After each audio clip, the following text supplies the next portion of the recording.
considera, presidente? Conselheiros, e continuidade da nossa sessão agora na parte final, sexta-feira, 8 de outubro, na parte da manhã.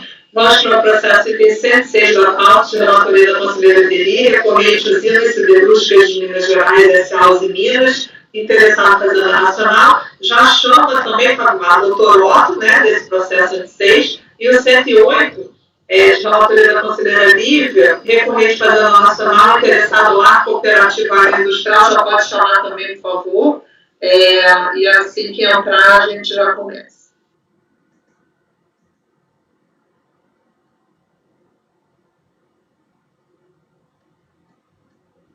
Doutora Karen.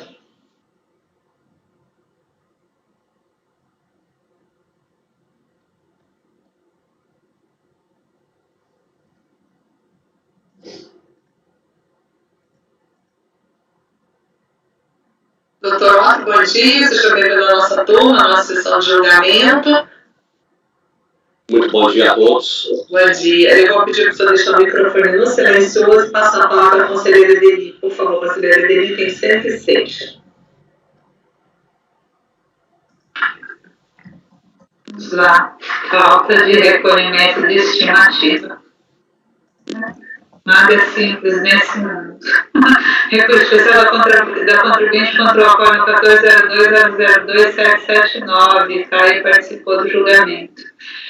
Lançamento de multa isolada por falta de recolhimento de estimativas de RPJ-CSN em dezembro de 2007. Então, vamos ter aquela confusão da estimativa de dezembro, se ela é estimativa ou se ela é ajuste. O contribuinte alega que o débito seria menor que o apurado pela fiscalização, porque deveria ser determinado com base na receita bruta e acréscimos. Então, ele diz que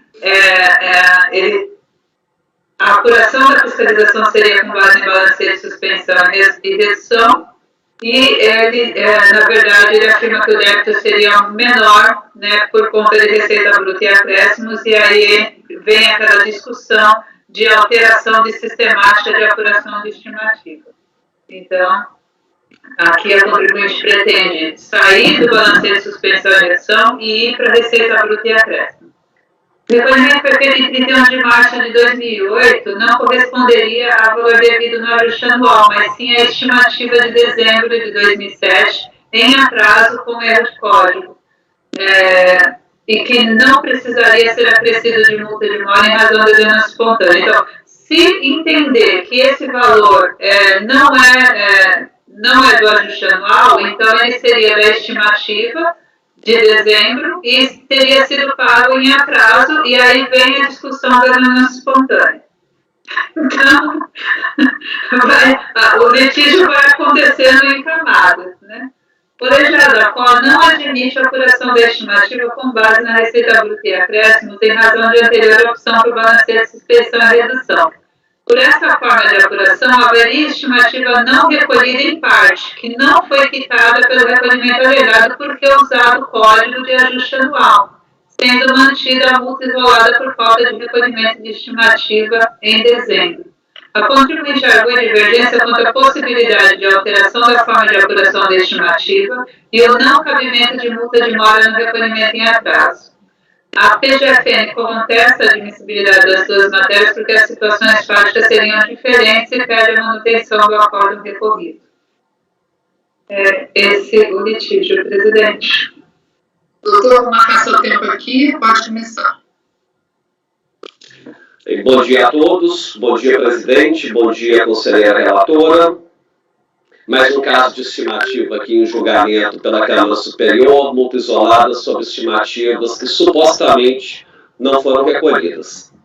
Mas esse caso daqui, conselheira Deli, é um caso muito interessante porque ele vai envolver um distinguishing aí da jurisprudência, não é, da Câmara Superior já consolidada, pelo seguinte: nós estamos tratando aqui de uma suposta estimativa, né, de uma multa isolada que foi aplicada sobre uma suposta estimativa devida em dezembro de 2007. Então, como a conselheira Edeli já colocou logo ali no início, não é? É uma estimativa de dezembro de 2007, né, em que o fisco, então, reputa que ela não teria sido recolhida pelo contribuinte e, em razão disso, aplica a multa isolada de 50%. Só que o contexto fático desse caso ele é extremamente importante pelo seguinte, né? A empresa, a recorrente, ela realmente fechou a apuração toda dela do ano calendário de 2007. Então, ao longo do ano calendário de 2007, ela recolheu todas as estimativas que eram devidas, inclusive a estimativa de dezembro, procedeu ao ajuste anual e fechou, então, assim, com o ajuste anual, a sua apuração do ano calendário de 2007. Passado o ano calendário de 2007, logo no início do ano calendário seguinte, de 2008, né, quando a apuração e balanço da empresa estavam fechados, a auditoria externa determinou que a Usiminas reabrisse o balanço dela, porque a Usiminas não teria procedido à reversão de algumas provisões e à constituição de algumas provisões também. Então, logo no início do ano calendário de 2008, a Usiminas é obrigada, por recomendação dos auditores independentes externos, a reabrir o balanço dela e a levar em consideração essas provisões que não haviam sido revertidas e que também não haviam sido constituídas, não é? Tudo por recomendação da auditoria externa. Com a reabertura do balanço, o que aconteceu?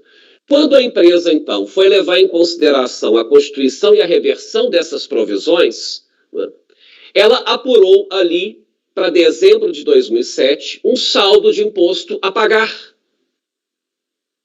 E este saldo de imposto a pagar foi pago pela empresa, como relatado aqui pela conselheira Edeli. Foi pago em março de 2008, com cômputo da taxa Selic, mas sem a inclusão de eventual multa moratória.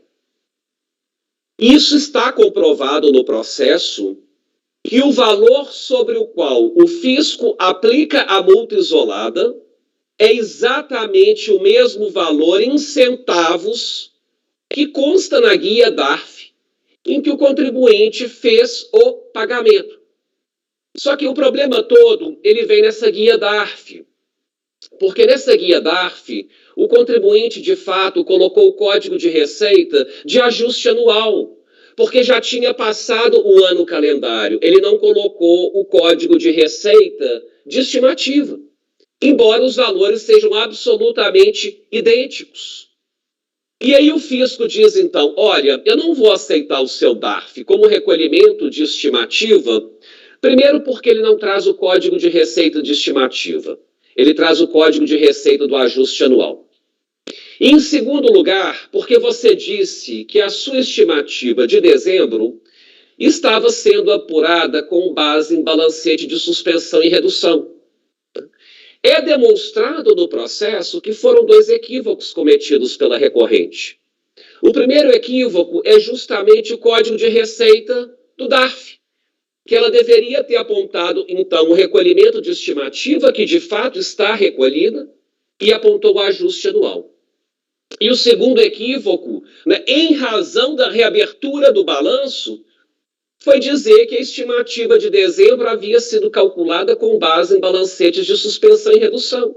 O que não é verídico, porque também está comprovado no processo que calcular a estimativa não é uma opção do contribuinte. Ele não pode escolher se ele quer calcular com base em balancete ou se ele quer calcular com base em receita bruta. Isso não é uma faculdade dele. Ou seja, o contribuinte ele só pode se valer dos balancetes de suspensão e redução se e somente se houver alguma estimativa a ser suspensa ou reduzida com base no lucro real relativo aos meses anteriores do ano calendário. E para dezembro, então, o contribuinte ele não teria nenhuma estimativa a ser suspensa ou a ser reduzida. Por isso que se diz, e comprova, inclusive, que não tinha como calcular a estimativa com base em balancete de suspensão e redução. A única forma era com base na receita bruta. Então, a grande celeuma que acabou sendo levada ao conhecimento da Câmara Superior foi justamente o entendimento, né, da turma ACO, da Câmara Baixa, no sentido de que eles entendem que o valor foi efetivamente pago, né, que eu tenho correspondência, inclusive, em centavos. Mas o que diz a Câmara Recorrida? Eu não posso aceitar esse pagamento porque o código de DARF está equivocado, é um erro formal, então, cometido pelo contribuinte. Não posso aceitar também porque naquele DARF, ainda que fosse superado o erro do código de receita, você não computou a multa moratória. E então o que se diz, o que se defende é o seguinte, veja bem, em primeiro lugar, eu nunca tive a base para aplicação daquela multa, porque os valores em si, eles em nenhum momento deixaram de ser recolhidos. Eles foram recolhidos pelo contribuinte antes de qualquer tipo de ação fiscal. E aqui eu peço para que seja levado em consideração que eu estou tratando da estimativa de dezembro. Eu não estou querendo aqui, conselheira, dizer que a estimativa de dezembro ela pode ser descartada e eu simplesmente faço a minha apuração anual. Não, é obrigação do contribuinte recolher a estimativa de dezembro e depois calcular o ajuste anual. E a empresa fez tudo isso. O meu único problema foi que eu tive que reabrir o meu balanço. E com a reabertura do balanço é que gerou toda essa celeuma. Então, o que eu digo é que não existiria base fática, não é, para o fisco me exigir essa penalidade, porque a minha estimativa, ela não deixou de ser recolhida, ela foi recolhida, ainda que a destento, e que se não se considerasse isso, que levasse, então, pelo menos em consideração, os valores que foram efetivamente recolhidos pelo contribuinte. Só que aí chega a Câmara Baixa para dizer, não posso aceitar, porque tem a diferença no Código de Receita e porque você não computou a multa moratória. Eu digo, eu não precisaria computar a multa moratória em razão, então, da denúncia espontânea, que tenha este meu pagamento processado como uma denúncia espontânea. E mais do que isso, a conclusão da Câmara Baixa, ela acaba sendo extremamente equivocada, porque se por um lado admite, de certa forma, que esses valores foram recolhidos, mas que eu não apliquei a multa de mora, por outro lado, permite e mantém a exigência fiscal da multa isolada de 50% sobre a integralidade dos valores que, na visão da Câmara Recorrida, deixou de ser recolhido. E não só sobre aquela parte, então, que ela me exige, que é justamente relativa à multa moratória. Porque quando a Câmara Baixa quer descartar o meu DARF pelo Código de Receita, isso foi um erro formal. Agora ela diz, não posso aceitar o pagamento porque você não computou a multa de mora. Então que me exige a multa isolada só sobre a multa de mora que deixou de ser recolhida. Agora não sobre a integralidade daqueles valores que está comprovado no processo de que aquele DARF com aquele montante foi devidamente processado pelos sistemas da Receita Federal. Então são por essas razões aqui, conselheira Edeli, que eu faço, né, esse distinguishing para dizer que eu não estou pedindo aqui para que me liberem do recolhimento da estimativa de dezembro, porque eu já recolhi tudo no meu ajuste anual. Não foi isso. Eu tive que reabrir ali, de fato, o balanço para reprocessar tudo isso. E aí, eu estou tratando da estimativa de dezembro, que está sendo recolhida nos primeiros meses do ano calendário seguinte. Ali o contribuinte entendeu que ele deveria colocar o código de ajuste anual justamente porque já tinha virado o ano calendário. Só que o que ele computou e recolheu, na verdade, foi justamente a estimativa que tinha ficado em aberto depois que a auditoria externa determinou a reabertura do balanço da empresa. Então, são por essas questões eminentemente fáticas é que a recorrente pede, então, o provimento do recurso dela. Muito obrigado pela atenção de todos. Ok, doutor, obrigada. Doutora Edeli, pode continuar. Cumprimento e agradeço, patrono. Exposição precisa. Ela só não resolve uma dúvida que eu fiquei o processo inteiro, que não afeta a minha conclusão, mas compartilhando, né, com os demais conselheiros, a contribuinte afirma, insiste que o DARF é de recolhimento de estimativa e traz todas as suas justificativas.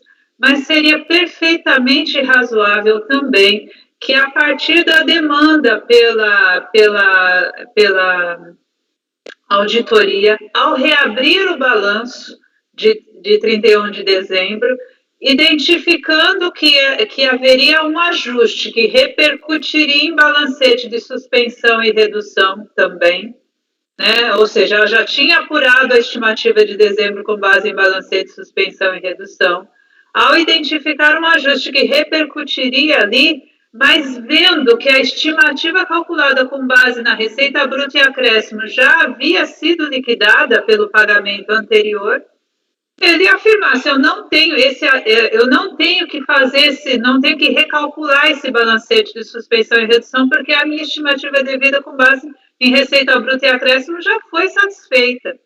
E aí, compreender, então, que aquele ajuste, que os ajustes determinados pela auditoria repercutem apenas no ajuste anual, determina e paga como ajuste anual como ele fez.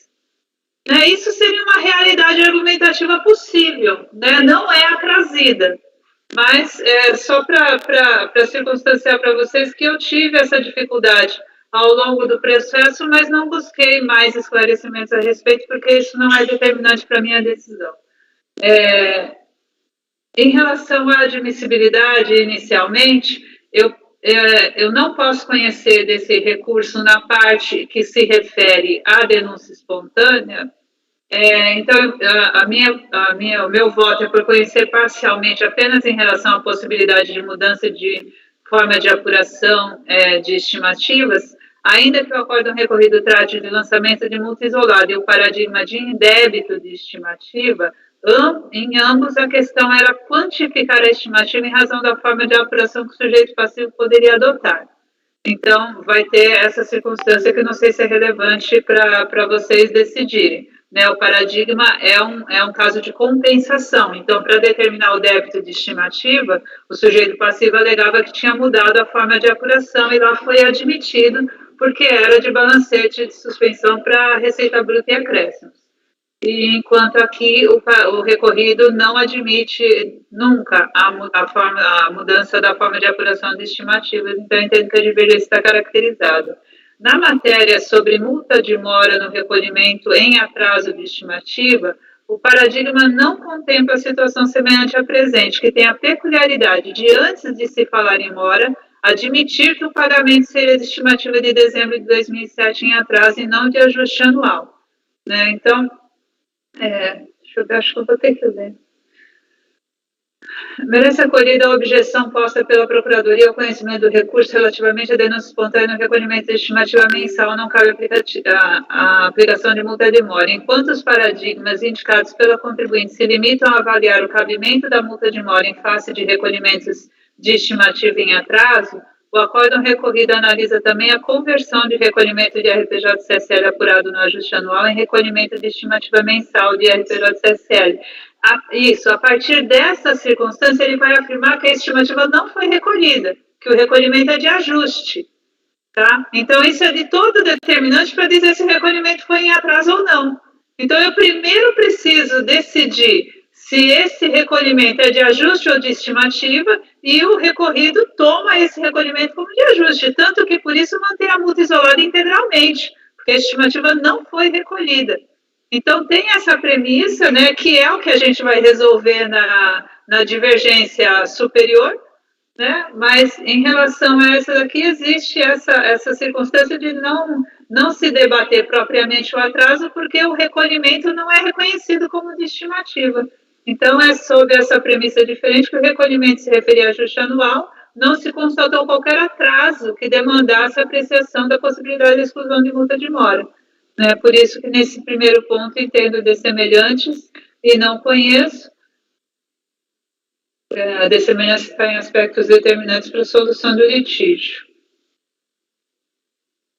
Agora, já com referência à primeira matéria, embora haja de fato dessemelhanças entre os acordos, elas não se situam em aspectos determinantes para a interpretação da legislação. Frente à alegação da contribuinte que apurou a estimativa com base na receita bruta e acréscimos, tendo errado ao informar que a determinada mediante o balancete de suspensão e redução, o colegiado ACO traz aí a argumentação de que não admite essa retificação de balancete para a receita bruta.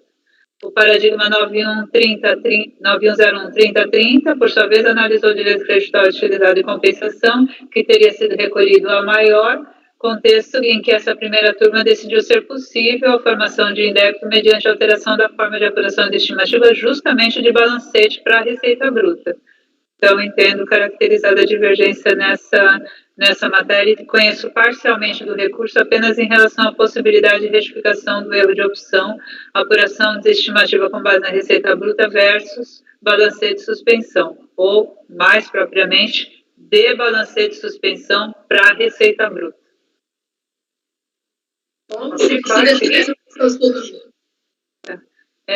No mérito, eu dou provimento na parte conhecida e aí eu vou ler o voto. O resumo não são muitos detalhes. Nos termos fixados no acórdão recorrido, a contribuinte apurou a estimativa com base em balancete de suspensão, mas sendo posteriormente orientada por auditores a promover os ajustes do lucro líquido, reconheceu a repercussão desses ajustes apenas na operação do RPJ-CC, a operação anual, promovendo os recolhimentos devidos no seu vencimento em 31 de março, sob a premissa de que a contribuinte não poderia alterar a forma de apuração das estimativas de dezembro de 2007, afirmou-se não recolhido parte do valor devido naquele mês correspondente à repercussão no balancete de suspensão de dezembro dos ajustes determinados pela auditoria. Contudo, como bem observado no voto condutor do 3030, a estimativa mensal apurada com base na receita bruta deve ser compreendida como o limite máximo da antecipação exigida pela legislação de regência. É o voto do conselheiro Marcelo Cuba. Acho a ponderação muito própria. O balancete não se chama de suspensão ou redução à toa, né? Ele não se presta como uma forma de apuração alternativa ao contribuinte, o patrono bem sustentou nesse sentido. Então, ele é uma forma de suspensão e redução. E aí, nas minhas palavras, a legislação de regência, como se vê, estipula regras para o sujeito passivo validamente reduzir ou até anular a estimativa devida mediante levantamento de balancete de suspensão ou redução. E essas obrigações acessórias devem ser observadas até o vencimento da estimativa, sendo inadmissível, na visão desta conselheira, que o sujeito passivo, depois de expirado aquele prazo, busque reduzir a estimativa apurada com base em receita bruta e, inclusive, pleiteie a restituição ou compensação do valor recolhido segundo aquela sistemática. Friso isso porque temos acórdãos, acredito que dessa turma, admitindo a operação inversa, eu não admito. De outro lado, porém, se a regra geral para a apuração das estimativas é a determinação com base na receita bruta e os balancetes são alternativas postas à disposição do sujeito passivo para reduzir ou anular o valor apurado segundo aquela sistemática, não pode ser negado ao sujeito passivo o direito de, em revisão futura de sua apuração, identificando que a estimativa apurada com base em balancete de suspensão ou redução reformulado supera a devida com base em receita bruta e acréscimos, reconhecer como devida apenas a estimativa segundo esta última sistemática. A Lei 9.420 estipula o seu artigo 3º, que ao optar pelo recolhimento com base em estimativas mensais, o sujeito passivo deve observar essa forma de apuração em todo ano calendário e está obrigado a apurar o lucro real ao final do período, artigo 3º. Contudo, nada na referida lei, nem mesmo na 8981 ou nas alterações decorrentes do 9065, permitem afirmar que a opção pela suspensão ou redução de recolhimento de estimativas com base em balancetes é irretratável e suficiente para obrigar o sujeito passivo a recolher estimativas que superem as determinadas com base na receita bruta. Nem mesmo ao disciplinar esses procedimentos exercendo a faculdade do 35, parágrafo 4 da 8981, na IN 9397, a Receita afirmou a irretratabilidade e não encontro irretratabilidade em nenhum dispositivo legal ou normativo. Assim, o acórdão recorrido deve ser reformado em sua premissa de que nunca é possível a mudança de opção para apuração de estimativas dentro de um mesmo mês. A mudança é possível desde que a opção original seja pela determinação da estimativa com base em balancete de suspensão ou redução e disso resulte estimativa apurada em valor superior ao que seria devido com base na receita bruta e acréscimos. E admitindo-se essa mudança de opção, a acusação fiscal se mostra integralmente insubsistente, na medida em que as multas isoladas aplicadas tomam por referência o reconhecimento pela autoridade lançadora de que houve recolhimento de estimativas devidas em dezembro de 2007 nos montantes aí indicados, o valor originalmente informado, pago. Isso porque a autoridade julgadora de primeira instância admite que as estimativas apuradas com base na receita bruta e acréscimo de dezembro de 2007 são significativamente inferiores aos recolhimentos promovidos em 31 de janeiro de 2008. Isso já está consolidado aqui nos autos.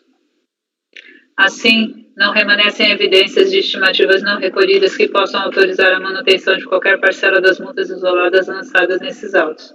Então, diante da evidência de que as estimativas devidas com base na receita bruta e acréscimo são inferiores aos recolhimentos de estimativa de dezembro de 2007, os recolhimentos feitos originalmente pelo sujeito passivo, o que me leva a crer que o que houve sim foi a opção pelo balancete de suspensão e redução, recolhimento com base nos balancetes na apuração original e na reformulação, a identificação de que não deveria ser suplementada a estimativa, porque os valores devidos com base na receita bruta e acréscimos eram inferiores até mesmo ao que já tinha sido apurado em balancete de suspensão e redução originalmente. Então, a contribuinte recolhe o valor apenas do ajuste anual devido em razão dos ajustes. Se considera desobrigada das estimativas, eu concordo com isso, porque as estimativas devidas com base na receita bruta e acréscimo já são inferiores aos recolhimentos originalmente feitos para dezembro. Por isso, dou provimento ao recurso especial da contribuinte e cancelo integralmente as penalidades aqui aplicadas. Conselheira Lívia. Doutor Caio quer falar, só um instantinho, doutora Lívia. Pode falar, doutor Caio. Obrigado, desculpa, Lígia. Não, eu gostaria de fazer o registro, só antes de começar a votação, que eu participei do recorrido, foi um voto por unanimidade, mas é um voto, de certa forma, antigo, ele é de 2017, de relatoria do Evandro. Então, eu só queria registrar que o que aconteceu, o voto recorrido é novembro do 17. Um ano depois, precisamente em novembro de 2018, inclusive Edelina Turma, não como presidente, mas como conselheira, eu fui relator de um caso da General Electric, e é o 1402-003-602, que aí, com toda humildade, eu confesso que eu pude ir mais a fundo, né, como relator no tema, de modo que eu mudei minha perspectiva ainda em 2018. Então, era só isso que eu queria fazer o relato. Não estou mudando minha posição na Câmara Superior. Eu já mudei em 2018, já faz aí uns belos 3 anos. Eu só estou reapreciando aqui na Câmara Superior. Então, eu só queria fazer esse relato. Eu queria dever meia culpa, sabe? Para justificar a mudança de posição. Ok, a senhora Lívia. Acompanho a relatora, eu acho que eu só vou pelas conclusões por essa afirmação. Não sei se porque também está na visão dessa conselheira, então não sei até que ponto isso vincula quem vota com a conselheira, sabe? Mas sugiro votar pelas conclusões, sim. Por das duas eu vou pelas conclusões, porque eu não sei. Não que eu discorde, mas eu não analisei, eu acho, essa matéria. Então, só pelas conclusões, mas parabenizo a relatora pela minúcia também no conhecimento. O senhor Fernando. Presidente, eu tenho uma dúvida, perguntar para a Edeli, para ela me auxiliar. Eu lendo aqui o voto do Evandro, eu estou uma dúvida, não sei, acho que é sexta-feira já, o cara tá mais lento. Diz assim, na ficha 11, né, o contribuinte informou equivocadamente que a apuração da estimativa de dezembro estava feita com base em o balancete de suspensão. Quando, na verdade, se demonstrou acima que a empresa calculou dita estimativa valendo-se da aplicação do coeficiente do percentual sobre receita bruta. É isso? Ele deve estar relatando a alegação do contribuinte, não? Não, é o primeiro parágrafo do voto dele. Não sei porque eu estou errado. Segundo parágrafo. Porque ele de fato apurou com base em balancete de suspensão. Tá. Agora, então, quem vem alegar que está equivocado é o contribuinte. Tá, mas aí assim, nós vamos mudar a circunstância fática que foi decidido lá embaixo, porque para mim é diferente. Né? Para mim a situação é uma assim. O contribuinte podia ter recolhido com base na receita bruta, poderia ter recolhido com base em estimativa. Né? Mas eu concordo que balanço é de suspensão ou redução, não discordo disso. Né? Ele poderia ter dito, olha, eu recolhi com base no balanço de suspensão ou redução, que o valor era maior do que com base na receita bruta. Perfeito. Tá? Agora, Se ele faz o cálculo com base na receita bruta, que é o que está dito aqui pelo Evandro, por que vai alterar depois? Entendeu? Porque assim, se eles decidiram sobre essa circunstância fática, eu acho que é essa circunstância fática que a gente tem que trazer para cá. Ou senão a gente vai alterar o pressuposto da decisão. Ele fala aqui claramente, né? Ele diz isso.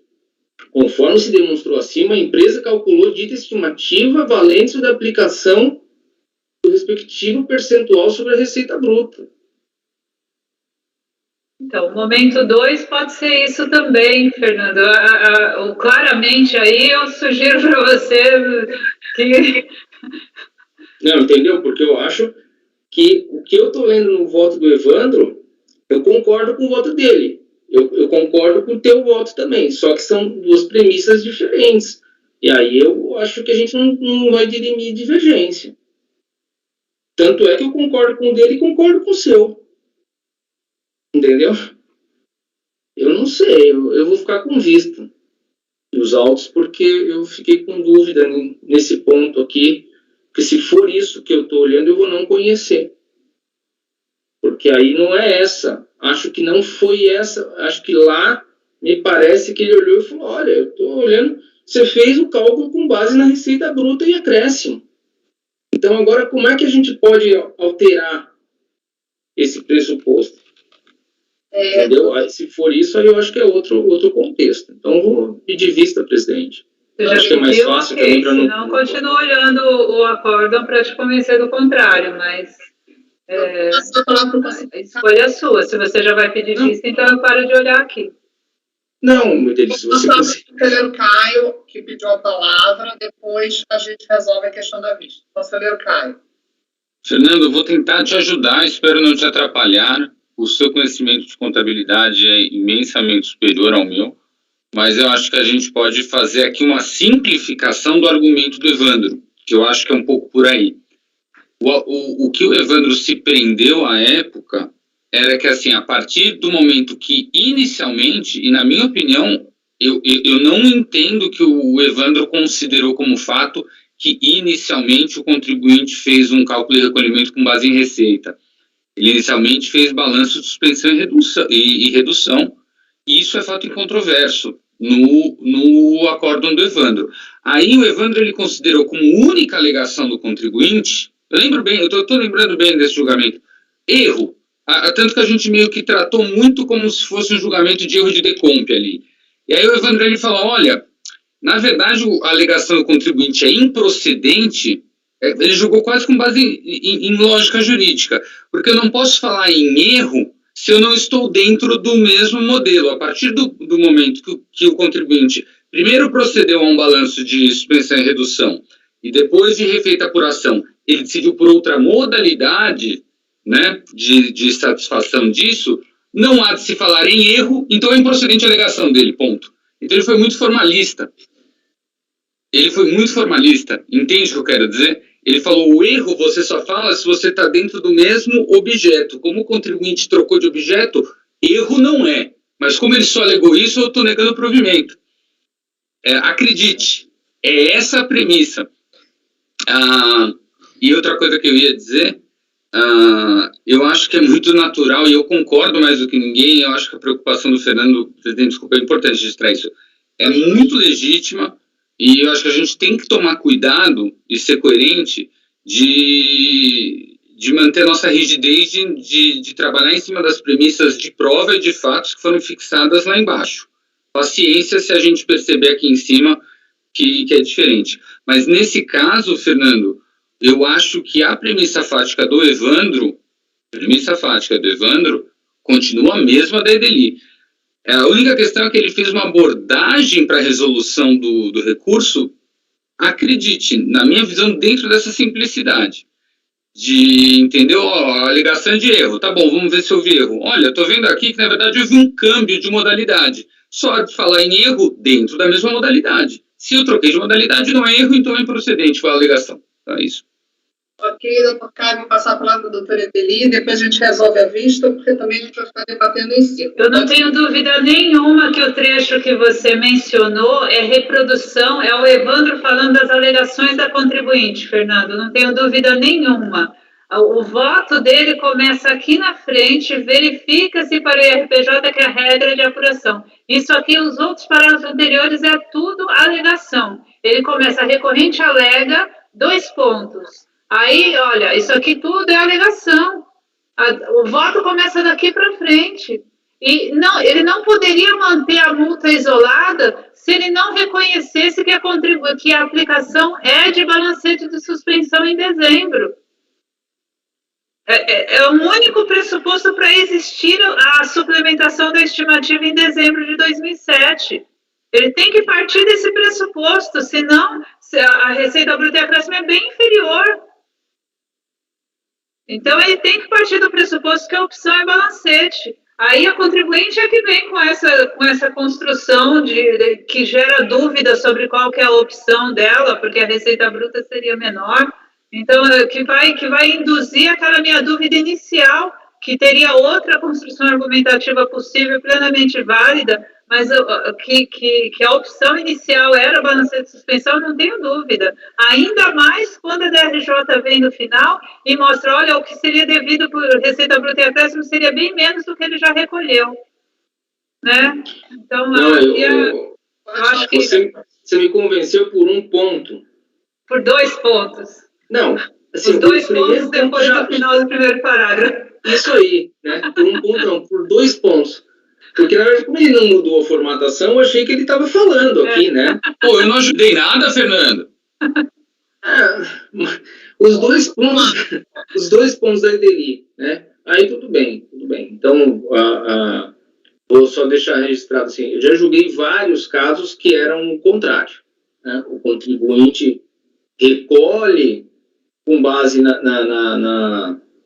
no balanço de suspensão, recolhe com base na receita bruta e depois ele... eu podia ter recolhido a menor se eu fizesse balanço de suspensão. Não fez, aí não é opção, é erro, né?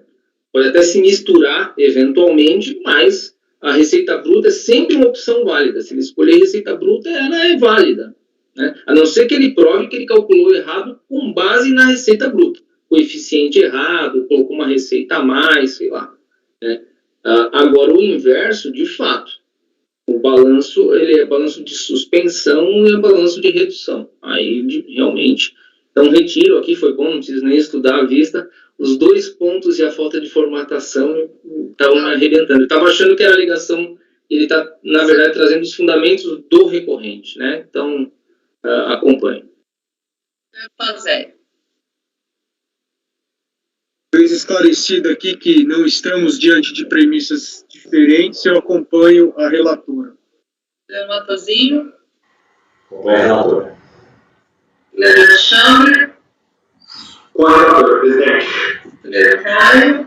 Com a relatora com pedido de dever para justificar a posição de diversa. Registrada. Eu também acompanho a relatora, então conhecido parcialmente por unanimidade. Dado o provimento por unanimidade, livre a conclusões, cai o dever. Certo? Então, doutor, muito obrigada. Até a próxima. Tenha um bom final de semana. Muito obrigado, parcial. O senhor quer falar, Matosinho? O conhecimento não foi parcial? Parcial, foi o que eu falei. Eu então não entendi, desculpa. Então, doutor, muito obrigado. Muito obrigado, boa tarde. Boa tarde. Vamos agora para o processo 109 da pauta. Não, desculpa. 108. Consideração livre. Recorrente para funcionar, interessado na cooperativa agroindustrial. Doutora Karen, seja bem-vinda à nossa turma, na sessão. Desculpa. Doutora Karen.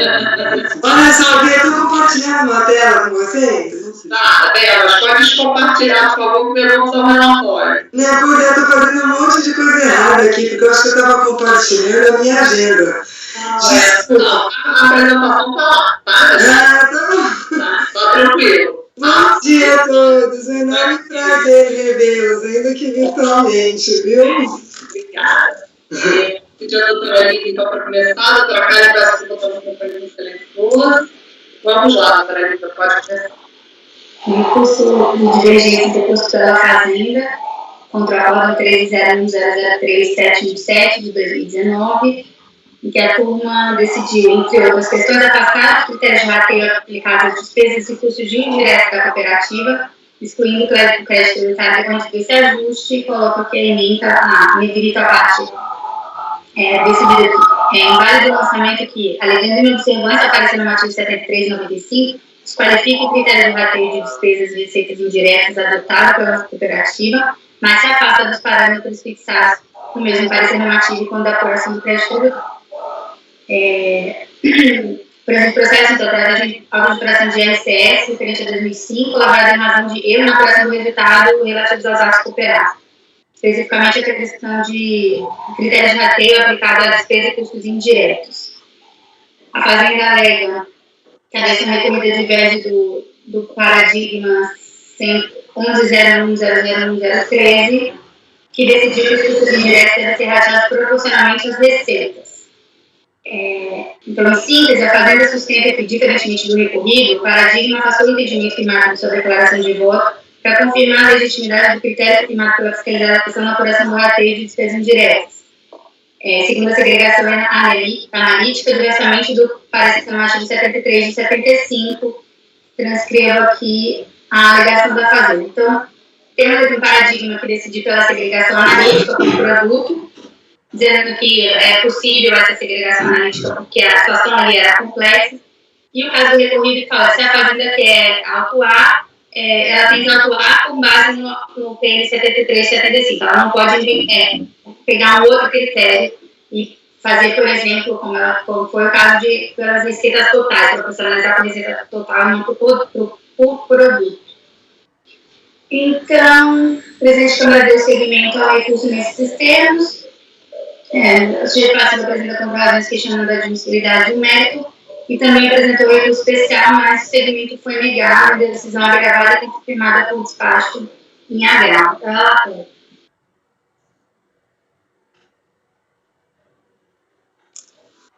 Bom, doutora Karen, vou marcar seu tempo aqui, pode começar. Tá bom.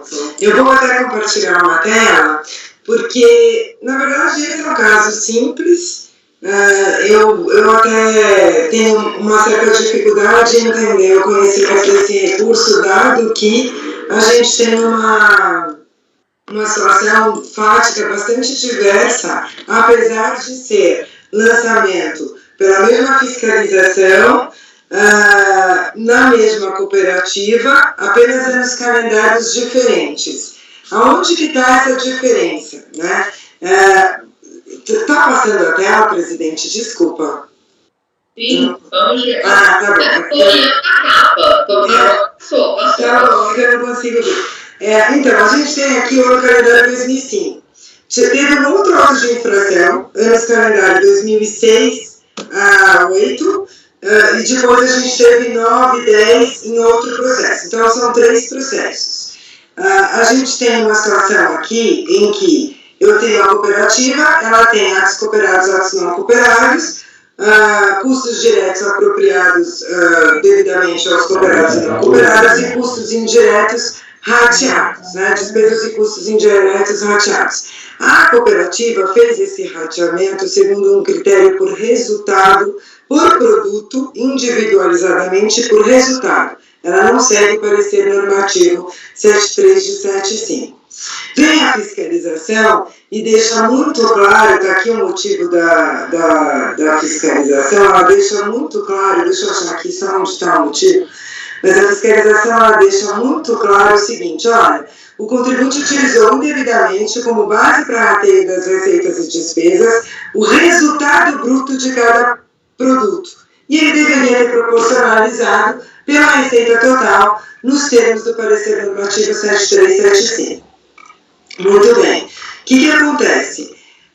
Com base nesse fundamento, e no fundamento de que receitas financeiras deveriam ser tributáveis, e aí entra SWAP, relacionado às receitas de exportação e variação cambial, né? Fora isso, não motiva mais nada, senão nesse parecer normativo 7375 e fala, vou autuar porque deveria seguir o parecer normativo.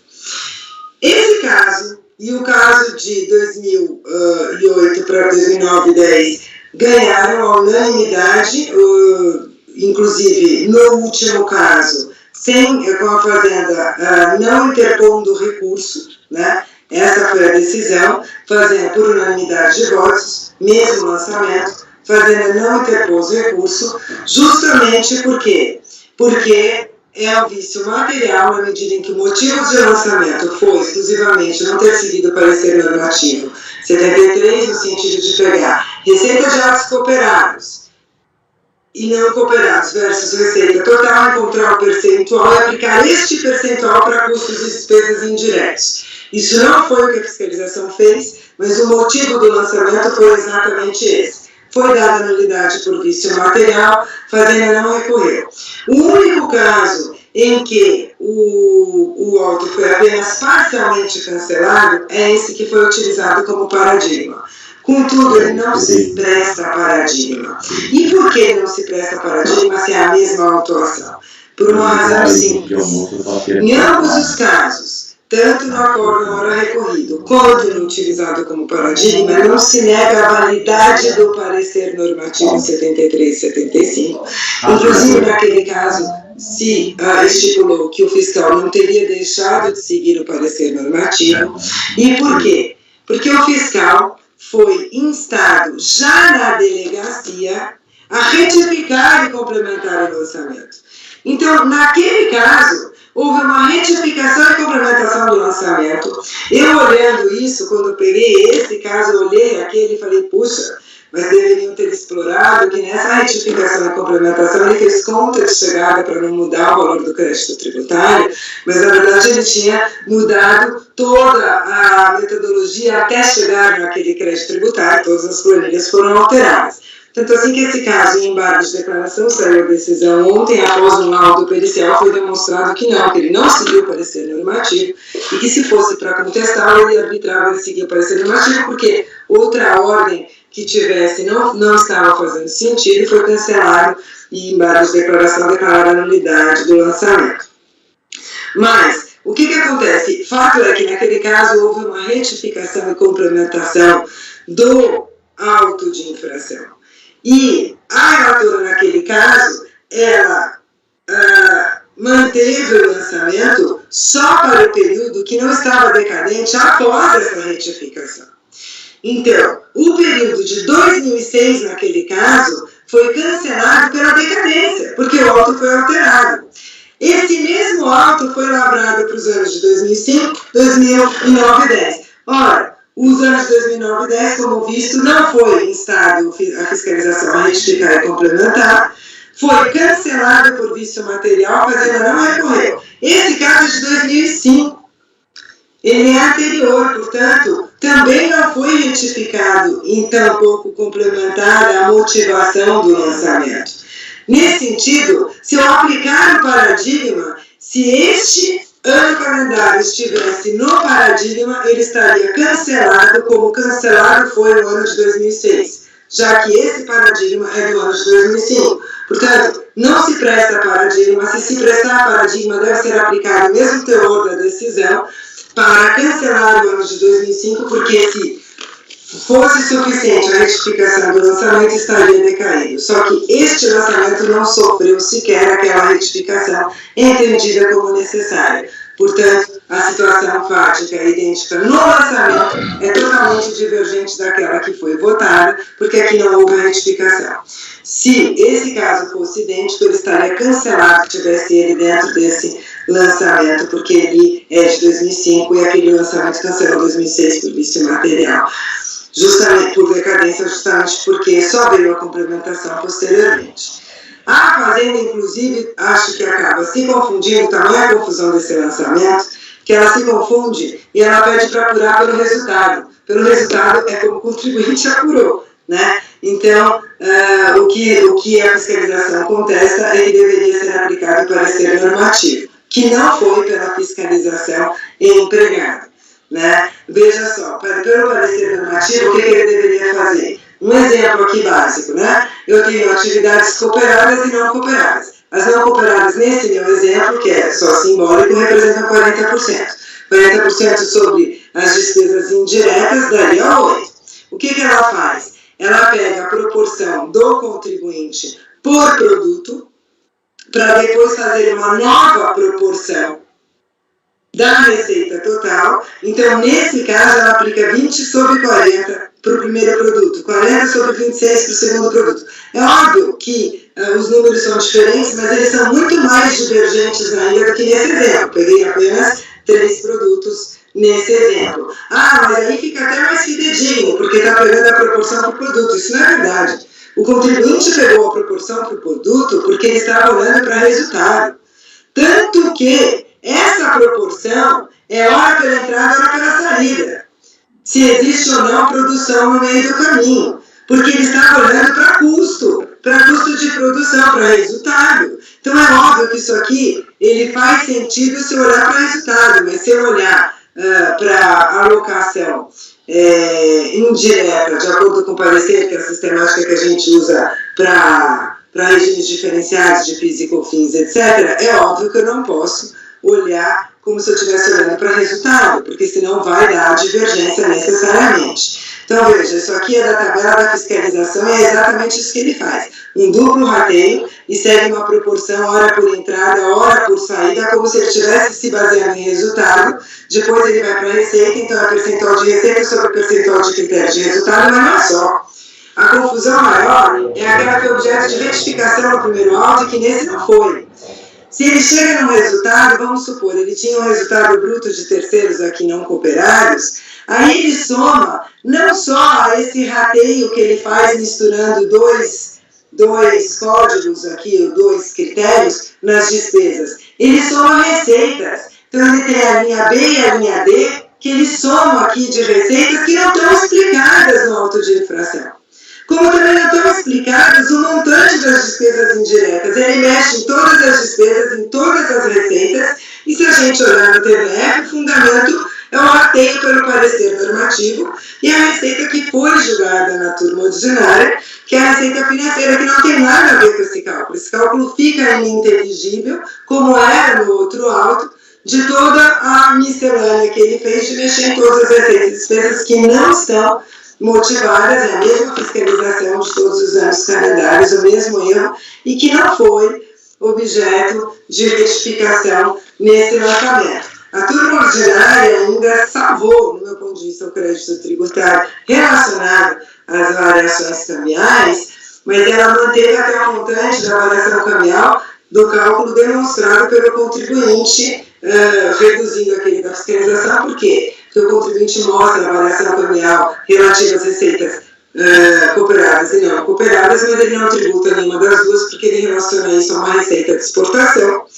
A turma ordinária entendeu que essa variação cambial deveria ser tributada e manteve a tributação, só não manteve daquele que é de swap. Mas isso não corresponde exatamente a nenhum número dessas 3 colunas somadas, porque tudo foi alterado e naquele outro processo ele integrou o lançamento justificando porque ele estava mexendo em despesa, quais eram as receitas, quais ele estava mexendo, então foi todo integrado e não tem nenhuma relação com esse que não teve essa retificação, essa integração.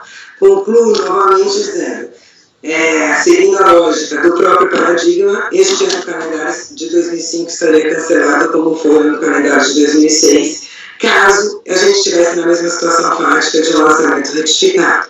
Nesse caso, o lançamento não foi retificado, tem a mesma situação, na verdade, do outro processo que também foi cancelado à unanimidade e que a Fazenda sequer recorreu.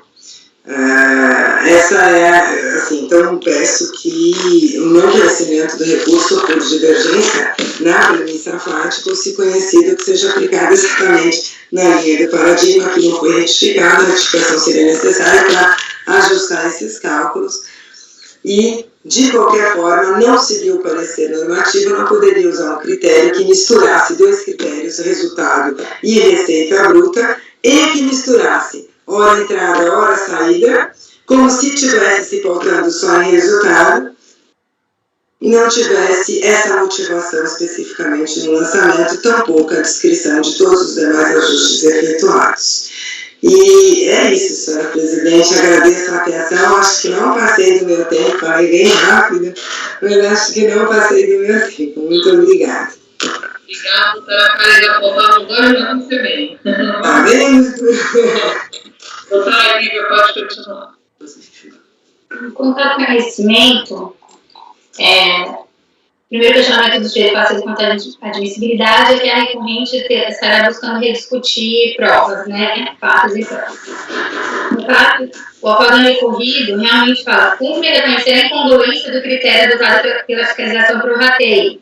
Se a fiscalização pretende adotar o critério adotado pelo sujeito passivo, ela deveria fazer necessariamente seguindo o parecer normativo 73 e 75. Essa é a premissa, então. Se a fiscalização quer autuar, ela tem que autuar de acordo com o parecer. Não pode autuar um método inspirado nesse parecer, mas que mude os critérios, né? Analisando o recurso da Fazenda Nacional, se eu compreender uma tese no paradigma, eu consigo ver divergência jurisprudencial. O que eu entendo como uma tese do paradigma? Que o paradigma que ele decidiu, que é permitido à autoridade deixar de adotar os critérios do parecer 73, de 75, se diante do caso concreto ela achar que as circunstâncias específicas do caso justificam a adaptação dos critérios, que foi isso que o paradigma, em essência, fez. Aí eu coloco, no caso do paradigma, o argumento original do sujeito passivo foi que o PN 73, supostamente aplicado pela fiscalização naquele caso, não seria a norma de observância obrigatória. A defesa foi essa, não preciso seguir o 73. Posteriormente, como você observou o voto condutor, o sujeito passivo alega que a fiscalização sequer observou a risca ao PN 73, mas que tal circunstância seria compreensível em face das específicas operações realizadas pelo sujeito passivo. Eu falo, não adotou, mas é porque a situação do sujeito passivo era complexa e o parecer é muito antigo e está para situações genéricas. Então, assim, compreendo que é se reconhecer o desalinhamento entre as julgadas quando se compara a decisão do recorrido, que conclui que a fiscalização deve necessariamente seguir o PN 73, e a decisão do paradigma, que conclui que a fiscalização pode, diante de uma complexidade, adaptar o critério do parecer normativo para as circunstâncias do caso. Acontece que se a análise sobre se as operações do sujeito passivo em questão são ou não complexas a ponto de autorizar que a fiscalização adapte o parecer, é questão de fato. E a competência dessa Câmara Superior não é analisar de fato. Então, o processo, também não posso negar que o processo é restaurado, os dois, né, paradigma recorrido contra o mesmo sujeito passivo, para discutir exatamente a mesma questão, só que é um calendário diferente.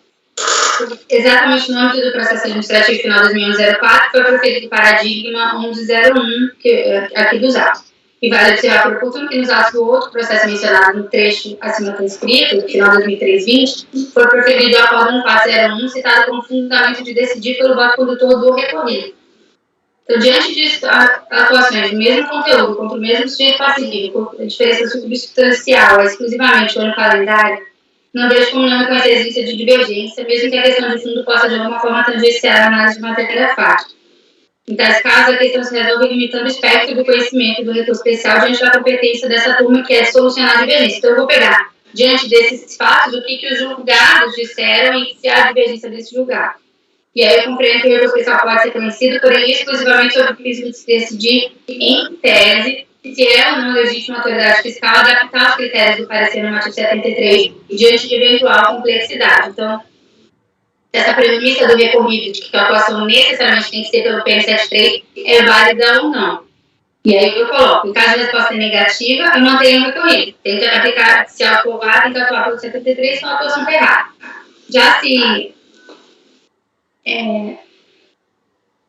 em caso de resposta positiva, se a fiscalização puder adaptar de acordo com a complexidade, a gente devolveria uma própria ver que é efetivamente o caso. Porque no parceirão, eu participei do julgamento lá, a gente verificou que a fiscalização não, né, na verdade não seguiu o parecer, ele foi julgado lá, né?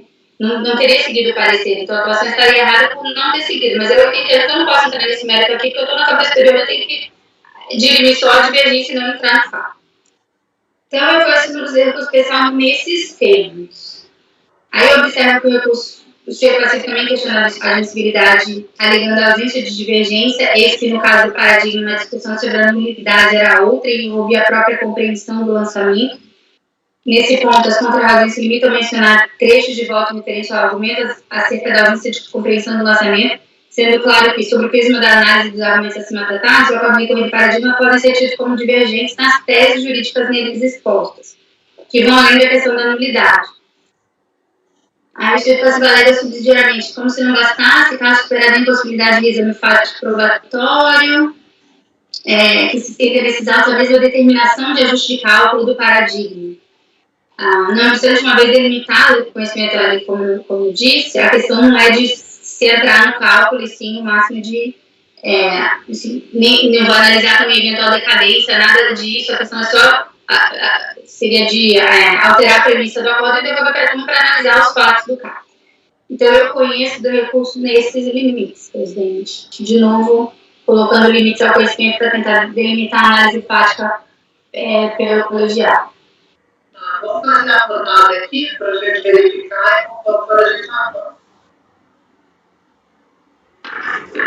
Quando se trata de mesmo sujeito passivo, eu não vejo necessidade de tanta delimitação, né? Acompanho a relatora pelas conclusões, só esclareço que foi relatora do paradigma, e essa ponderação posta em sustentação oral no sentido de que teria havido a diligência, a correção dos valores e que teria subsistido só o lançamento depois do procedimento entendido como de lançamento complementar e declarado decaídos os períodos anteriores ao prazo apontado dessa ciência do lançamento complementar, que esse procedimento complementar foi feito para que a fiscalização explicitasse os seus critérios, né? Então, não foi em conformismo com o critério adotado, mas que ela dissesse qual o critério que ela adotou para cálculo, né? E aí a patrona menciona a conta de chegada, né? Isso é alegado, eu tenho uma vaga lembrança de que isso foi alegado e discutido naquele processo, mas o fato é que, a partir do momento que a fiscalização explicitou o critério, eu entendi que ali o lançamento estava formalmente válido, né? Então, não adentrei aos aspectos do critério, mas considerei aquela data como referencial para a contagem do prazo decadencial. Né? Então, esse procedimento ele não altera a natureza do que foi realizado, né? Essencialmente, materialmente, do proceder da fiscalização perante o proceder da contribuinte. Né? Então, para mim, a divergência está muito clara, né? Os paradigmas simplesmente rechaçam a fiscalização porque ela não apreciou o parecer, e na minha concepção, a contribuinte já havia feito um cálculo que não observava o parecer, e a fiscalização, constatando isso, ela não aplica o parecer para os cálculos que ela faz. Ela concorda que a atividade da contribuinte tem uma complexidade que não é contemplada pelo critério do parecer, e aí aceita parcialmente o proceder dos ajustes feitos pela contribuinte e faz correções ali dentro do cálculo. Isso, para mim, eu entendi como válido no paradigma, enquanto o colegiado que proferiu o recorrido e também o outro precedente citado entendem que deve ser necessariamente aplicado o parecer. Então, para mim, a divergência está bem clara. O que pode, talvez, demandar algum revolvimento fático seria pelas consequências da decisão dessa divergência. E aí eu acho que poderia ser o caso de retorno dos autos. Então, está me parecendo que não precisaria de maior esforço para limitar aqui a divergência. Vou acompanhar pelas conclusões. Conselheiro Toselli. Presidente, engraçado que a conselheira Edeli se antecipou exatamente no ponto que eu ia indagar, porque, e aqui é muito bom, né, você conseguir ter acesso à relatora do paradigma, porque realmente, pela ementa, daria a entender que estaria muito próximo ao critério do próprio parecer. Como a patrona levantou essa diligência, no primeiro momento eu tinha entendido que isso tinha impactado o próprio critério, mas pelo que eu isso para mim mudaria tudo, mas como foi esclarecido, ainda que seja nulo ou não é a discussão, o esclarecimento do critério em diligência, não é essa matéria que subiu. Então aqui acho que dá para adotar a premissa de que o critério, tanto em um quanto em outro, foi o mesmo. Né? Okay. Obrigado, viu? Conselheiro Fernando, quer falar? A sua mãozinha não está funcionando também? Não, presidente, posso só tentar. É porque eu vi o senhor levantando a mão, mas era outra coisa. Doutora Lívia. Só para esclarecer, eu tento delimitar o conhecimento, porque às vezes você deixa um conhecimento genérico, a gente vai para o mérito, e aí já aconteceu de cada um votar com base no que entendeu do conhecimento, e a gente ter votos diferentes, mas não do mérito em si, mas sim porque entendeu o conhecimento diferente. Então, eu conheci assim, e eu vou votar com essa premissa, porque aí a gente já delimita também que se alguém conhece diferente, o meu voto de mérito poderia ser diferente se a gente aumentar o conhecimento e eu ficar vencida. Então, é só para deixar bem claro, e se tiver se eu ficar vencida nesse limite, o meu mérito pode mudar, entendeu? Só para ficar, porque já aconteceu de eu não conseguir, o conhecimento está proclamado, alguém pediu vista, aquela história, voltou e o meu conhecimento ficou de um jeito e meu método ficou estranho. A premissa foi diferente, porque o conhecimento mudou, entendeu? Mas só por isso que eu tentei delimitar aqui para tentar dizer, até adiantar só o que eu vou decidir que vai ser ali. Então, se tiver outra, se alguém achar que tem que decidir mais ou menos, a gente vota logo para o mérito mudar. Doutor Fernando, como falar com o conhecimento? Acompanhe, presidente. Doutor Zélio. Também adotando, quando o paradigma decorre de uma mesma fiscalização e que ficou esclarecido que é o mesmo critério, para mim é o caso do dissídio ficar plenamente caracterizado. José Barrozinho. Também acompanha a relatora, acho que ela foi precisa aqui na delimitação. Acho que é esse o ponto realmente de divergência que é possível apreciar nesse momento. Acho que está perfeito, eu acompanho. Conselheiro Alexandre. Também acompanho a relatora. Conselheiro Caio. Acompanho, presidente. Eu acompanho as conclusões da conselheira Edeli e acrescento também, doutora Lívia, porque é uma questão minha, tá? Eu colocaria as contrarrazões no início, então, como a senhora deixou para o final, talvez até para efeitos de delimitação, né? Então, também por isso voto pelas conclusões, porque eu já trataria como uma questão abordada pelo contrarrazões, né? Vamos dizer assim, aí já teve um pedido subsidiário também, então isso eu já trataria de início, mas por isso voto também pelas conclusões. Então vamos lá, conselheiro, então vamos para o mérito. No mérito, a questão é decidir se, em tese, a autoridade fiscal pode ou não adaptar os critérios do parecer no artigo 73 ao caso de análise diante de eventual complexidade das operações. Cumprimento que a resposta é positiva. Na linha do paradigma, observa que, no caso, o próprio sujeito passivo já teria deixado de observar a operação. Ele mesmo diz, eu não observei o 73 porque minha operação é diferente. Minha operação é mais complexa. Nesse ponto, não tinha em conta... dizer, no caso, a autoridade atuante, ao não conduzir a atuação fiscal com base na apuração sintética prevista no parecer no artigo 73, o fez exatamente por concordar com o próprio sujeito passivo de que a aplicação da norma ao caso dele geraria distorções. Não obstante, por também não concordar integralmente com a abordagem que o sujeito passivo fez, entendendo que essa teria trazido distorções, é que a autoridade fiscal teria realizado os ajustes que a gente ora analisa. Ora, se verifica que, diante de um caso concreto, a aplicação dos critérios do parecer normativo resultarão de distorções ao conceito de renda, o correto é, como fizeram o sujeito passivo e a autoridade atuante, embora cada um do seu jeito, adaptá-los ao caso concreto de forma a neutralizar distorções e apurar a efetiva renda tributária.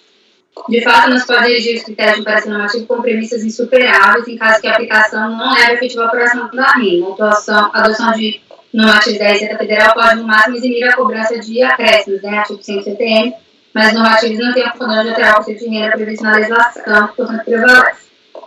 Oportuno responder às questões formuladas na declaração de voto do então conselheiro Benedito Celso, no acordo 10100113, e transcritas com razões de decidir complementares do recorrido. Ele fala, nessa medida, se o critério do parecer não é observado objetivamente, por que aceitar o critério da fiscalização em detrimento do contribuinte? Se a lei não vai do critério do contribuinte, a própria fiscalização conserva as linhas mestras desse mesmo critério, qual é o fundamento para que se determine a elaboração do procedimento diverso? Ele fala, se eu não aceito um, não devo aceitar o outro. Compreendo que a resposta a tais questões deve ser dada pela própria atuação fiscal no caso concreto, é dizer, se a autoridade atuante pretende deixar de seguir o critério estabelecido em normativo, que é o PN 73, para aplicar um critério de rateio que entende mais coerente com o caso concreto, ela deve explicar no respectivo relatório as razões pelas quais entende que o método por ela aplicado teria maior coerência com a efetiva apuração da renda, inclusive fundamentando os motivos pelos quais os critérios adotados pelo próprio sujeito passivo no caso não seriam adequados, apontando em especial eventuais distorções que os métodos do sujeito passivo acabaram resultando, né? E por que o método dele seria melhor? Porque a legislação teria esse ônus de fazer isso. Se isso for feito ou não no caso concreto, isso sim é questão de prova ser analisada pela instância competente, que é a turma COR, ante a decisão que ela se propõe, que é a de especificamente superar a questão prejudicial acerca da impossibilidade de a fiscalização adaptar os critérios do parecer normativo ao caso de análise, diante da eventual complexidade do sujeito passivo. Assim, a decisão presencial pode ser resumida na afirmação de que, da mesma forma que o sujeito passivo não está obrigado a necessariamente seguir os critérios do parecer normativo 73, quando demonstra que as operações deles são complexas, a ponto de resultarem em aplicação de critérios que levem a distorções, a autoridade fiscal assim também pode proceder em caso que será dessa ou onde demonstrar tanto a complexidade quanto a adequação dos critérios alternativos aplicados ao caso concreto. E aí acho que pode dar alguma discussão aqui. Então, se fosse conhecido meu voto para dar parcial, provavelmente recurso especial com o retorno dos autos sobre turma COR para prosseguimento de julgamento, superada a premissa introdutada pela decisão recorrida nos termos assim expostos. É relator, perfeito. Doutora Evelyn. Voto com a relatora e acude comigo.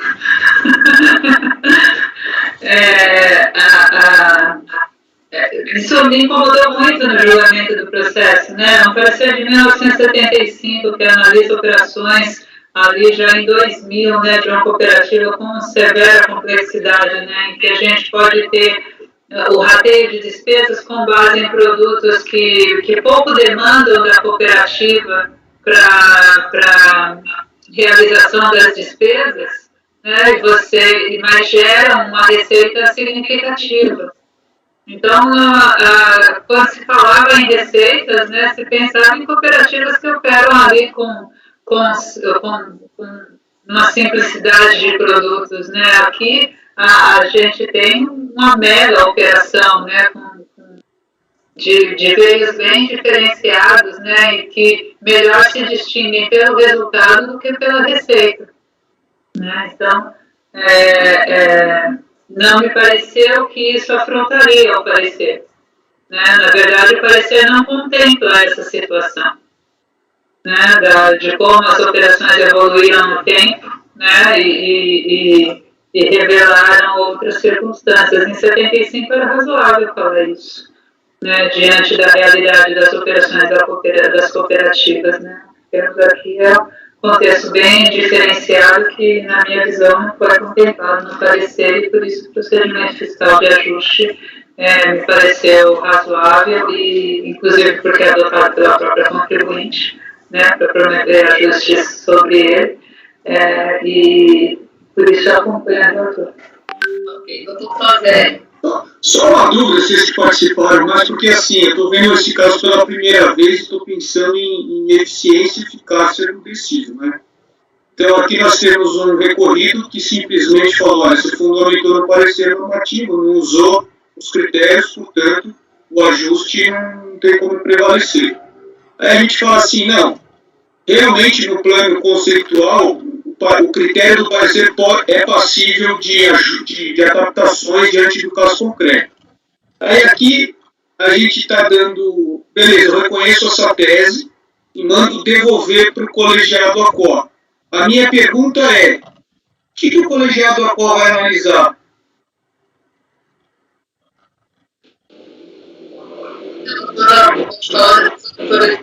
Nossa, quase nomeando aqui agora.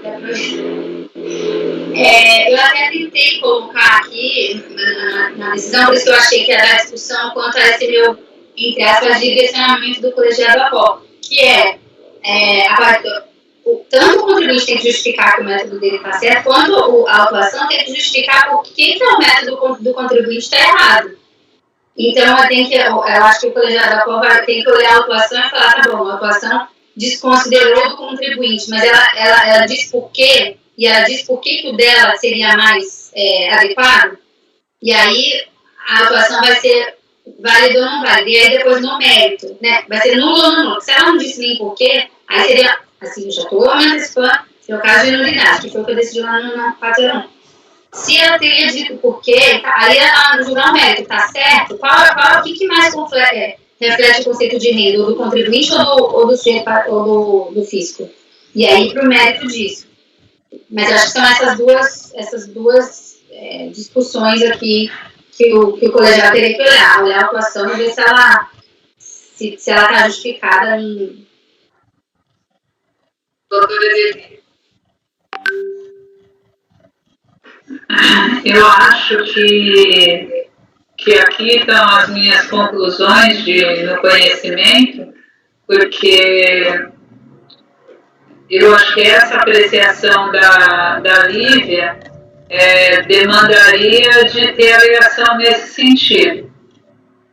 Né? O que me parece, se houver, ok. Mas o que eu resolvo a questão, por isso que visualizei o dissídio de uma forma muito mais limpa, né? Porque está só no plano da validade e em uma prejudicial que dispensou o colegiado de apreciar as outras alegações do sujeito passivo quanto aos cálculos feitos pela fiscalização.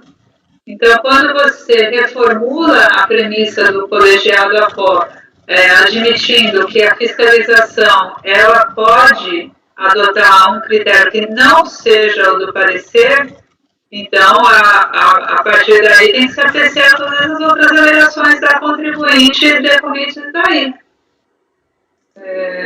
Eu só vou dar uma olhadinha aqui, porque eu acho que o meu voto no paradigma já responde materialmente para o Tosero e todo o resto que tem que ser apreciado se superar dessa preliminar. Vamos dar um tempinho. Doutora, você quer falar? Doutora Karen, só quer fazer esclarecimentos de fato? Posso fazer? Pode sim. Então, o esclarecimento de fato desde o início, senhora presidente, o contribuinte, pelo que eu vi, desde a impugnação, o contribuinte está dizendo que não existe uma motivação para os cálculos da fiscalização. Eu acho que a doutora Lívia está concordando, nesse ponto que ele é idêntico ao paradigma. E, novamente, os meus esclarecimentos não me parecem ser diferentes dos esclarecimentos da relatora do paradigma, a doutora Edelin. Em nenhum momento eu falei que mudou o valor do crédito tributário. Fui bastante transparente nesse ponto, assim como estou sendo transparente, salvo ter entendido totalmente errado o voto, o que eu não acredito, porque na medida em que ele acolheu a decadência, naquele paradigma, é por isso que eu estou entendendo que aqui o conhecimento tem muitas ressalvas, naquele paradigma, doutora Andréa, houve uma alteração na motivação do lançamento, no sentido dele explicar, olha, esse ajuste, o motivo é esse ajuste, o motivo é esse ajuste, o motivo é esse. Inclusive, e aí com toda a transparência do mundo, é por isso que o processo foi cancelado, ele troca números de locais na tabela, mas isso não vem ao caso aqui. Foi visto pelo perito judicial, foi cancelado de acordo com o laudo do perito judicial aquele processo. Mas isso não estava, pelo jeito não foi levantado na tribuna, isso não foi visto naquele processo. O que eu estou dizendo naquele processo, ele motiva os ajustes. Então, se a gente julgar que não precisa ter, se o CARF julgar que não precisa seguir o parecer normativo, tem mais uma questão a ser julgada sobre penas de suficiência recursal ou cessamento de defesa. Essa é a questão de fato. O segundo ponto a ser julgado é: não precisa ter o parecer normativo e tudo bem o auto de infração falar, estou te autuando para aplicar o parecer normativo. Não dá outro motivo. Ele não deu nenhum outro motivo, ele não explicou qual foi o critério dele. O critério dele está em números numa tabela ininteligível. Então, assim, se a gente julgar que pode não aplicar o parecer normativo, eu só peço que julgue também se o auto de infração pode dizer que ele está fundamentado na não observância do parecer normativo, não dar outro critério, ou pelo menos ressalvar o direito da turma ordinária, doutora Zé, falar se pode ou não isso, porque se não ressalvar, essa matéria vai ficar preclusa. É esclarecimento de fato.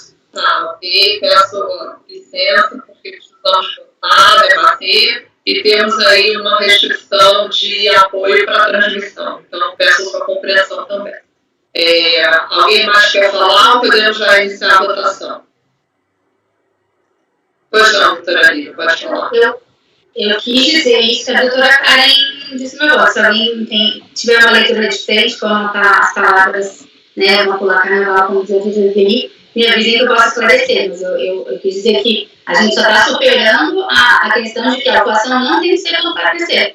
E aí, se a atuação está certa ou não, isso agora tem que ser decidido pela turma ordinária de acordo com todos os argumentos que eu vou voluntário.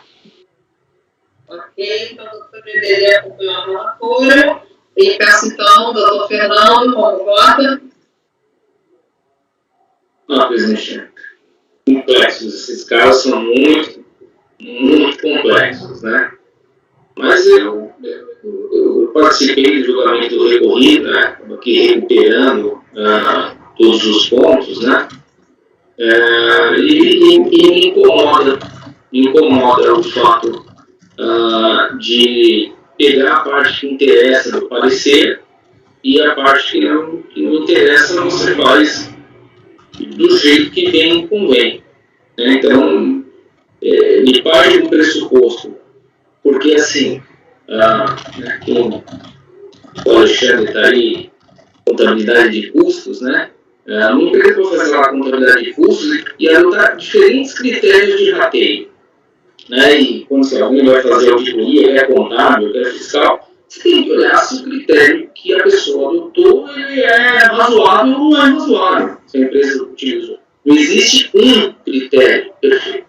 Né? Agora, quando eu vou para o parecer, né, e digo, o parecer diz que é a receita bruta, não é o resultado bruto. Né? O parecer diz que é a receita bruta, não é o resultado bruto.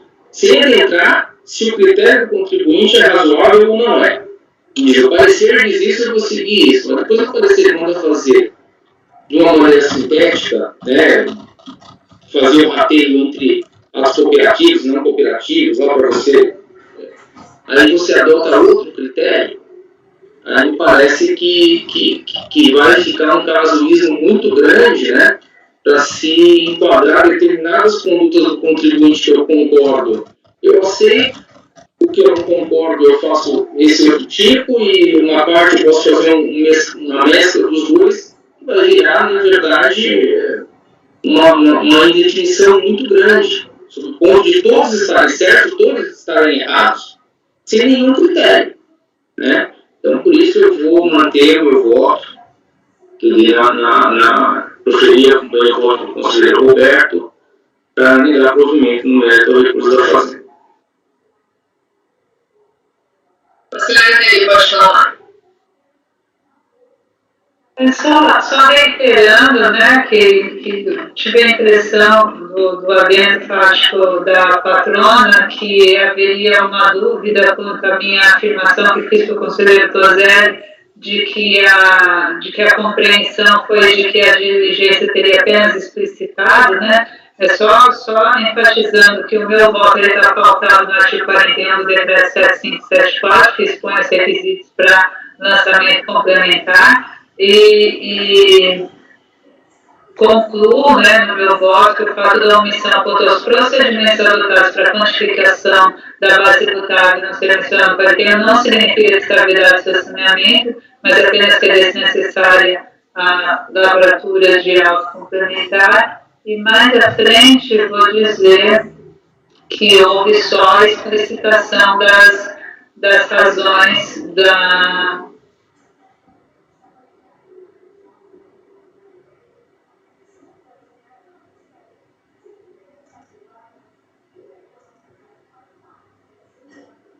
A autoridade fiscal reconheceu a omissão na acusação fiscal acerca das justificativas expostas na informação fiscal e para integrá-las ao termo produziu um novo ato administrativo, permitindo se manifestar quanto aos atestos. Assim, a autoridade fiscal não desenvolveu novas análises acerca da matéria, mas tão só expôs a motivação que orientou seus cálculos. Então, entendi isso possível por meio de lançamento complementar, enquanto não ocorrida a decadência. Mas não houve alteração de critério na diligência. Houve exposição da motivação dos cálculos originais. E até tem aqui a referência que eu me recordava de alguma variação de conta de chegar, ela está refutada aqui um pouco mais à frente, né? Nesse sentido, o esclarecimento em face das ponderações, e ainda agora estou andando para frente para ver o que mais precisa, no meu caso, né, só para ilustrar para o conselheiro Tozelli, o que mais precisaria ser analisado, que não quer dizer que seja a mesma coisa desse processo, mas insisto na minha ponderação formal.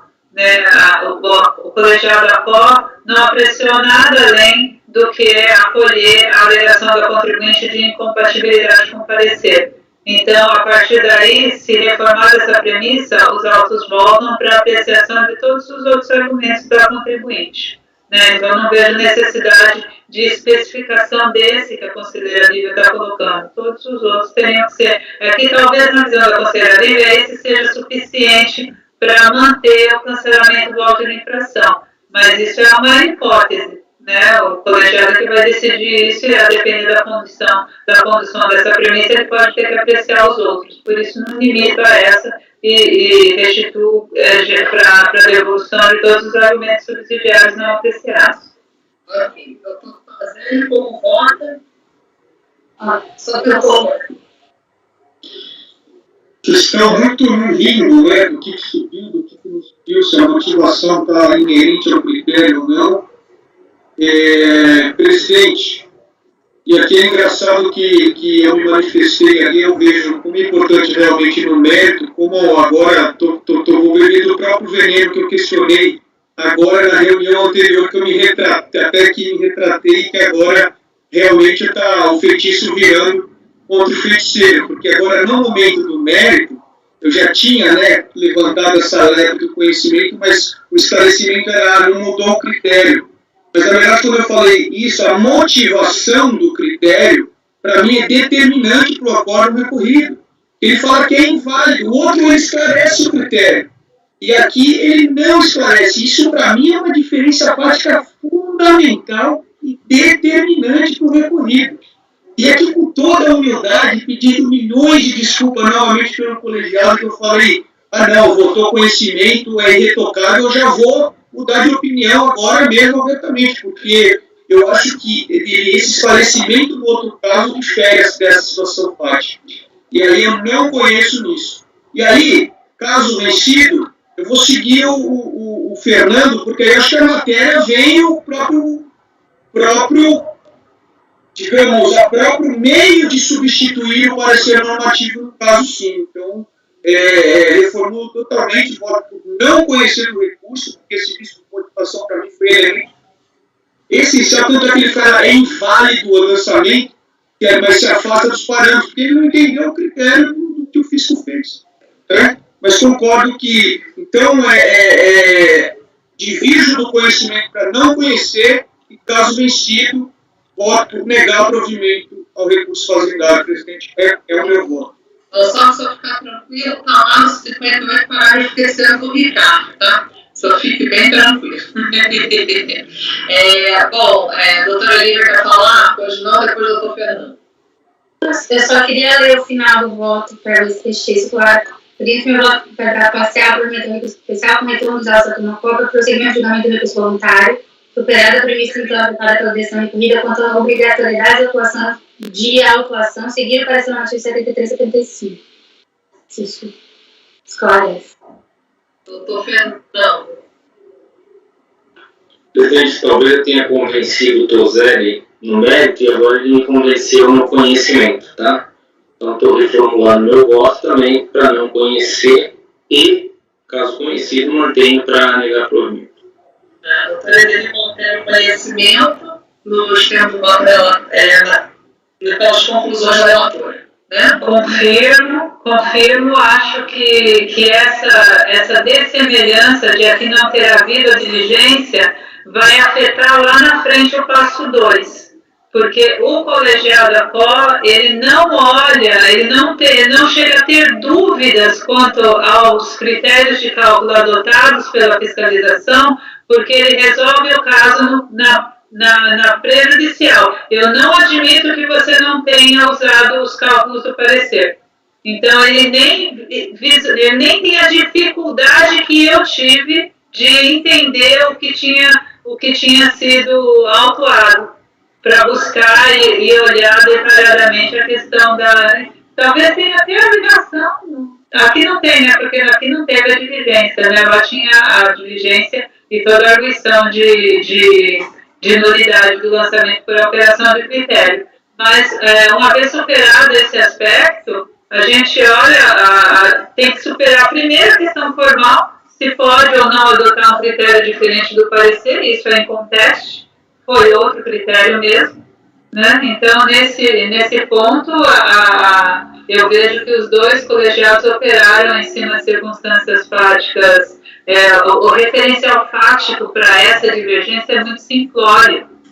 Não é o critério específico, não são detalhes do critério que resolvem, que são importantes para isso. Basta o critério não ter sido receita, certo? E a diligência vai esclarecer como é que ele fez o cálculo ao não adotar a receita. Então, não ser receita é algo que é irrelevante, que não dependia de qualquer investigação complementar, esclarecimento de motivação que foi feito depois. Os esclarecimentos se dirigem a por que você rateou as despesas dessa forma, por que você distribuiu as despesas dessa forma. Então, a premissa não ser receita, ela está nos dois processos, né? Os colegiados decidiram acerca delas sem nenhum efeito da diligência anterior. Né? Então, reafirmo o meu conhecimento. Conselheiro Matosinho, vamos lá. Presidente, a questão do conhecimento, eu acho que ela está evidenciada. Eu discordo aí da avaliação do Toselli e do Fernando, porque eu acho que essa questão essencial, ele pode ou não usar critérios adaptados ao parecer normativo, né? Que no caso admitiu-se, dadas as circunstâncias específicas da complexidade da operação, e no outro caso não. Então, para mim, está tranquilo. Eu até fiquei tentado no mérito, mas eu acho que eu estaria fazendo o papel que era da turma recorrida, a reconhecer a nulidade por outro fundamento, que seria a falta de fundamento, falta de explicação do critério. Né? E até fiquei pensando, mas esse caso aqui, se fosse adotar o mesmo critério que foi a manda para a diligência para ele explicar, para voltar e dizer que está decaído. É isso que aconteceu. Né? Na essência, nós estamos resolvendo isso. Né? Esse lançamento está morto, mas de uma forma ou de outra. Só que aí eu teria que entrar nesse mérito. Então, eu vou acompanhar a relatora integralmente aí nessa determinação de retorno, para que eles façam esse papel, para que eu não faça, às vezes, da turma recorrida. Ok, doutor Alexandre. Eu vou acompanhar a divergência aberta pelo conselheiro Fernando e pelo conselheiro Toselli. O senhor não conhece e no mérito... Eu não conheço e no mérito... Nego o provimento. Doutor Caio. Presidente, mantendo o mesmo critério de outros casos, ainda que de outras matérias, mas para fins de conhecimento, eu não posso ser aqui mais rígido. Então, eu entendo que está adequado o conhecimento. E também, uma vez dentro dessa premissa afastada, está correta a conclusão da conselheira Lígia.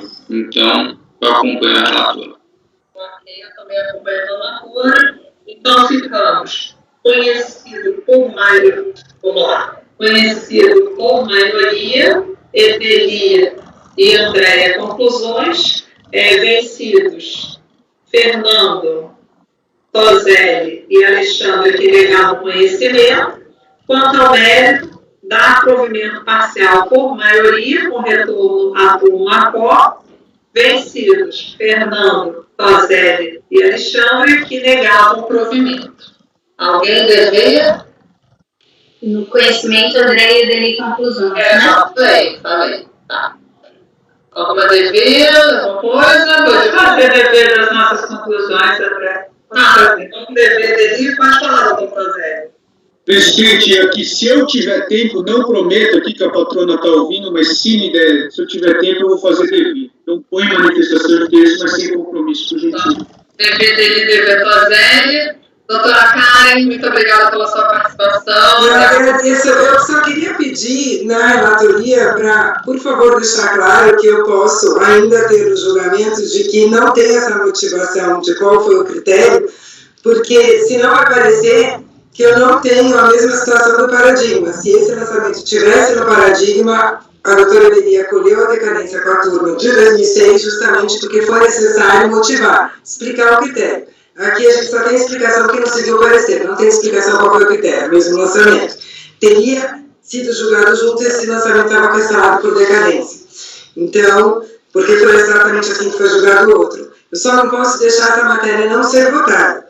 Né? Já que foi conhecido, achando que a situação fática é a mesma, que não faz diferença não ter a motivação, eu preciso só que fique esclarecido, porque a gente coloca isso em contrarrazões, que a necessidade não de motivar o critério que não for, que só está motivado no parecer, é necessário para que se aplique o paradigma e se diga que está decaído depois de alguns anos aqui no CAF. É só essa a minha preocupação. Muito obrigada, doutora. Senão o contribuinte não tem como se defender, ele não sabe qual é o critério. Doutora Carona, doutora Eveli, pois não, só um minuto, doutora. É importante que o meu voto seja pelas conclusões, né, no mérito também, porque eu insisto, o retorno é para apreciação de alegações presentes em recurso voluntário. Como não estou conferindo se essa alegação consta em recurso voluntário, então especificá-la no retorno eu entendo impróprio. Ela consta como sempre constou que ninguém estava entendendo qual era o critério. Ninguém entendeu esse cálculo. Então, a patrona é atendida com as duas versões, mas eu prefiro acompanhar pelas conclusões e incluir esse esclarecimento na minha declaração de voto. Eu vou revisar isso aqui. Então, vamos lá. Doutora Lívia, depois doutor Caio, depois Matosinho. Mas por isso que eu li de novo a conclusão, porque eu concluí na conclusão o significado do julgamento do recurso voluntário.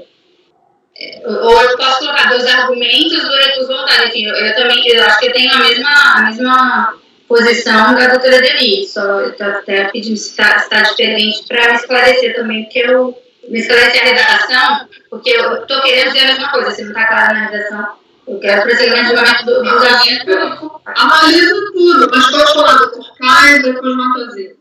Muito obrigado. A gente já teve essa discussão anteriormente, mais uma vez, e a gente tinha chegado à conclusão, obviamente que isso pode mudar, né? Mas a conclusão que eu acho correta, que a gente alcançou como colegiado, era que nem seria da nossa competência determinar aqui qual é o objeto que sobrou do recurso voluntário. Então, a melhor redação que a gente chegou à conclusão naquela época era que, assim, determina o retorno dos autos para a instância ACO para analisar as demais matérias de recurso voluntário prejudicadas ou que não foram apreciadas, e aí é o juízo deles. Se eles esquecerem de apreciar algo, aí o contribuinte faz o quê? Embarga. Sim. Então, não cabe a nós fazermos a delimitação recursal de um recurso que não é nosso objeto. Deles. Então, é isso. Desculpa, doutor Matosinho. É dele Matosinho, tá certo. Eu estou contempladíssimo com o que Caio falou, se a relatora acolher nesses termos. Eu também estou contemplado. Doutora Eveli. A meu voto pelas conclusões é porque o voto da relatora termina. A resposta a tais questões deve ser dada pela própria autuação fiscal no caso concreto. Era dever dela deixar o critério estabelecido. Se isso foi ou não foi feito no caso concreto, isso é questão de prova a ser analisada pela instância competente por uma COP, vírgula, se houver recurso nesse sentido. Então, é isso o que eu não estou vendo contemplado aqui no voto. Seria, né, inclusive, isso sim seria questão a ser analisada se houver recurso nesse sentido. Então, da forma afirmativa como posto aqui, eu acompanho pelas conclusões. A doutora Anitta, só vai mudar? Eu altero, é isso que eu quis dizer, assim. Tá. Então, doutora Anitta, tudo bem? Acompanho. Doutor Fazé. Mas mantém a minha declaração de voto. Tá aqui, não mudei nada da proclamação do resultado, tá tudo aqui. Tá, pode falar, doutor Fazé, não quer não? Não, já assistiu? Tá. Então, doutora Karen, doutor Fernando. Presidente, posso só para fim de anotação do resultado colocar então retorno dos autos colegiados à COP, para exemplo dos demais pontos contidos no recurso voluntário. Eu não preciso. Isso. Posso voltar? Porque daí já fica. Isso. Isso é quatro. Acho que é isso, né, Lili? Vamos lá e depois é o direito dela. Vamos em frente. Doutora Karen. Até a próxima. Tchau. Obrigada, boa tarde a Boa todos. semana. Tchau. Boa semana, tchau.